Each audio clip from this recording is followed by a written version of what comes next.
नमस्कार दोस्तों, welcome back यून चैनल स्टॉक टेक्निकल्स। दोस्तों आज की वीडियो में हम बातचीत करेंगे टोटल दो कंपनियों के बारे में जिन्होंने आपको लॉन्ग टर्म में तो काफ़ी अच्छे रिटर्न जनरेट करके दिए हैं, लेकिन अभी आपको काफ़ी अच्छी सपोर्ट जोन में अवेलेबल देखने को मिलती हैं। दोस्तों जैसे कि हमने लास्ट वीडियो में कंफर्म किया था और डिस्कस किया था बाजार के मूड के बारे में। बाजार के मूड चार कैटेगरी में डिसाइड आप कर सकते हो। एक एक्सट्रीमली फेयर जोन, फिर ग्रीड जोन, फिर आती है एक्सट्रीमली ग्रीड जोन, और एक और जोन होती है जहां पर न्यूट्रल जोन में बाजार आते हुए देखने को मिलते हैं, जहां पर आपको परफॉर्मेंस बिल्कुल बाजार के एकदम न्यूट्रल देखने को मिलती है और कंसोलिडेशन जोन आपको देखने को मिलती है। तो अभी बाजार जो है एक्सट्रीमली फेयर जोन से फेयर जोन को क्रॉस करके अभी ग्रीड जोन की ओर बढ़ते हुए देखने को मिल रही है। तो ऐसे में आपको बहुत ही सूझबूझ के साथ अपने इन्वेस्टमेंट की प्लानिंग करनी चाहिए, और जिस भी स्टॉक के अंदर आप निवेश करना चाह रहे हैं, चाहे वह ब्लू चिप स्टॉक है, चाहे वो स्मॉल कैप कंपनी हो या फिर एक मिड कैप कैटेगरी का स्टॉक है, आपको लमसम इन्वेस्टमेंट बिल्कुल नहीं करनी है और आपको अपनी इन्वेस्टमेंट सपोर्ट जोन में ही करनी है, ताकि स्टॉक प्राइस अगर वहाँ से ऊपर जाए तो आपको कोई दिक्कत ना हो, और या तो वापस आए तो इसी सपोर्ट से वापस से स्टॉक बाउंस बैक कर दे और आपको जो लॉस होने के चांसेस हैं वो बिल्कुल ना के बराबर हो जाए और प्रॉफिट होने के चांसेस हैं वो आपके इंक्रीज हो जाए। तो इन्हीं सारी चीज़ों के बारे में बातचीत करेंगे। वीडियो को आप दोस्तों एंड तक जरूर देखिएगा। चैनल पे नए होंगे तो आप चैनल को सब्सक्राइब करके फैमिली का हिस्सा बन सकते हैं। बहुत ही छोटा सा चैनल है, बहुत छोटी सी वीडियोस हैं, ध्यान से देखिए, अच्छे से देखिए, ताकि आप एक अच्छा डिसीजन ले सकें, अच्छा पोर्टफोलियो बना सकें और एक अच्छी लाइफ जी सकें। जैसा कि आपको पता है दोस्तों, सारी बाजारों के अंदर हमें उतार चढ़ाव देखने को मिले इन दिनों काफ़ी अच्छे, चाहे वो क्रूड ऑयल की बाजार हो, चाहे फिर वो मेटल बाजार हो, या फिर कोई भी गुड्स एंड सर्विसेज की मार्केट देखने को मिले। तो यहाँ पर भी अगर हम मेटल की बात करें तो मेटल के प्राइस भी काफ़ी अच्छे से डिक्रीज होते हुए देखने को मिलते हैं, जिसका नाम है कॉपर, और वो भी प्राइस काफ़ी नीचे तक आते हुए देखने को मिल रहा है। अप्रोक्सीमेटली 7 मंथ के निचले स्तरों पर अभी मेटल का प्राइस आ चुका है, और इस मेटल से जिन कंपनियों को सीधा सीधा फायदा होते हुए देखने को मिलेगा, जैसे हमने देखा जब क्रूड ऑयल की गिरावट आती है तो हमें पेंट कंपनीज में और जितनी भी केमिकल सेक्टर की कंपनीज हैं जहां पर हमें कच्चे तेल का यूज होते हुए देखने को मिलता है, उनके शेयर्स के अंदर काफ़ी अच्छी बढ़त देखने को मिलती है। लेकिन जैसे ही हमें स्टील के सेक्टर में कच्चे माल की जो खपत है हमें गिरते हुए देखने को मिलती है, तो वहाँ पर स्टील सेक्टर में अच्छी खासी बढ़त देखने को मिलती है। ऐसे ही जैसे कॉपर की सेक्टर में जब गिरावट आती है तो यहाँ पर हमें जो सीधे सीधा फायदा होते हुए देखने को मिलता है, यहाँ पर कुछ ऐसी कंपनियों को जो कि कॉपर का कारोबार करती हैं, चाहे वो केबल्स के रूप में हो, चाहे वायर्स के रूप में हो, या फिर वो कोई अन्य सामग्री उससे बनाती हूँ, तो यहाँ पर सीधे सीधे असर पड़ेगा यहाँ पर पॉलीकैब एंड हैवेल्स के ऊपर। अब हैवेल्स और पॉलीकैब को हम अपनी वीडियोस में कई बार फंडामेंटली, टेक्निकली हर तरह से कवर कर चुके हैं। अगर आपने वीडियोस नहीं देखी हैं तो नीचे प्रीवियस वीडियो आप उनको चेकआउट कर सकते हैं, और काफ़ी ज़्यादा स्ट्रॉन्ग और टेक्निकली वाइज भी काफ़ी अच्छी कंपनीज आपको देखने को मिलती हैं।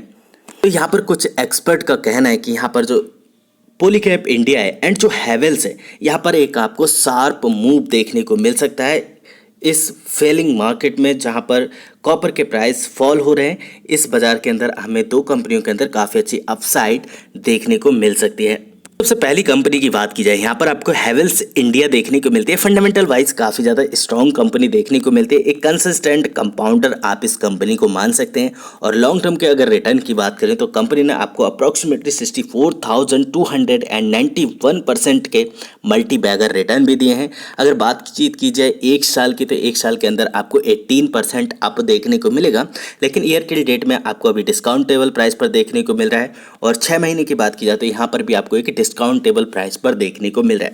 पिछले एक महीने में 7% अप है, पिछले 5 दिनों की बात की जाए 9% अप है, और लास्ट ट्रेडिंग सेशन की बात की जाए तो एक फ्लैट निगेटिव मोमेंट के साथ में स्टॉक ने ली है क्लोजिंग।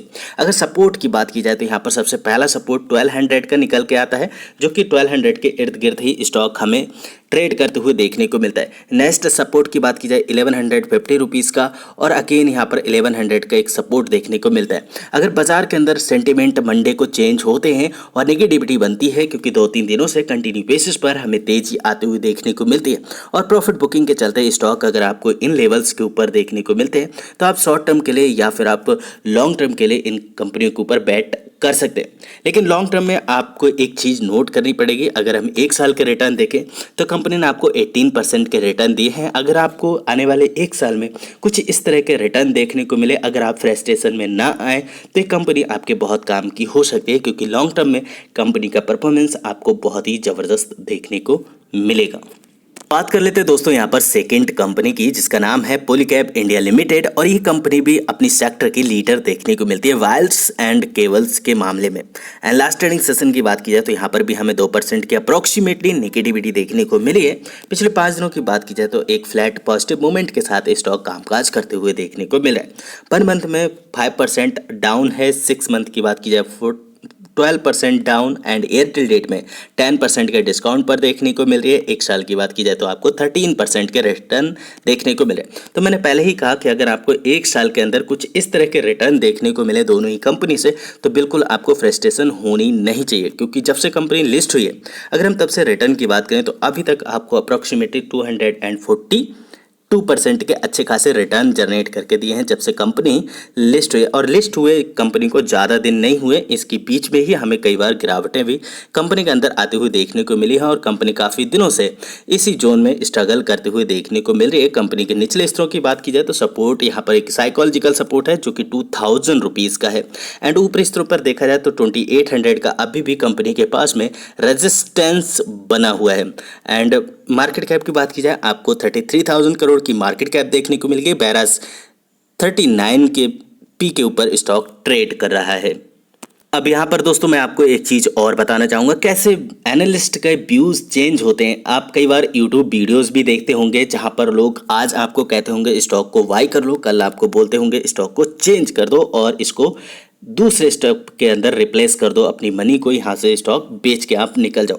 यहाँ पर व्यूज़ चेंज होते रहते हैं, ना सिर्फ मेरा ना सिर्फ यूट्यूबर्स का, यहाँ पर बड़े बड़े एनालिस्ट का व्यू चेंज होते हुए देखने को मिलता है। आज वो कुछ कहते हैं, नेक्स्ट डे कुछ कहते हुए देखने को मिलते हैं। जैसे यहाँ पर अगर आप देखें 3 वीक्स पहले का, यहाँ आपको एक टारगेट दिया जा रहा है जो कि 2250 रुपये का टारगेट दिया जा रहा है ICICI सिक्योरिटी की ओर से पॉलीकैब के ऊपर।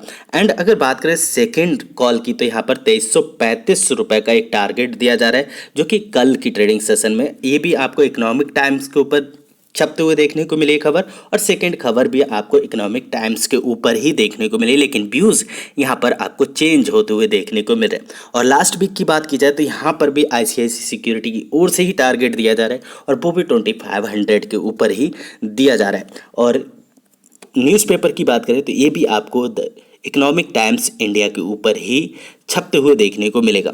तो व्यूज़ यहाँ पर चेंज होते रहते हैं, कौन क्या कह रहा है इससे कोई फर्क नहीं पड़ता है। आपको देखने कंपनी के फंडामेंटल, आपको देखने कंपनी के सेक्टर, और देख रहे हैं कंपनी के बिजनेस की कंपनी कैसा बिजनेस करती है, कैसे आगे परफॉर्मेंस कर पाती है। तो सारी चीज़ें आपको देखने के बाद ही अपना कोई भी डिसीजन लेना है या फिर अपने फाइनेंशियल एडवाइजर से सलाह लेनी है। स्टॉक को बार बार एनालाइज करना है, कंपनी को बार बार एनालाइज करना है, उसके प्रॉफिट्स देखने हैं, उसके EPS देखने हैं, एंड उसके बिजनेस को देखना है। और छोटी छोटी क्वांटिटी के साथ में किसी भी कंपनी में आप जब निवेश करेंगे तो एक तो आपका एवरेजिंग प्राइस भी जनरेट अच्छे से होगा, और आपको लॉस होने की संभावना भी मिनिमम होगी, और आप हर एक प्राइस के ऊपर अच्छी कंपनी को बाय भी कर पाएंगे। आई होप कि मैंने आपके डाउट को क्लियर किया होगा। अगर आपको वीडियो पसंद आती है, नीचे लाइक का बटन है, उसे प्रेस करके मुझे इनकरेज जरूर कीजिएगा। चैनल पे नए होंगे तो चैनल को सब्सक्राइब करके फैमिली का हिस्सा भी बन सकते हैं। फिर मिलेंगे नेक्स्ट वीडियो में, तब तक आप अपना बहुत ढेर सारा ख्याल रखें। Thanks for watching, see you next video, bye bye for now, God bless.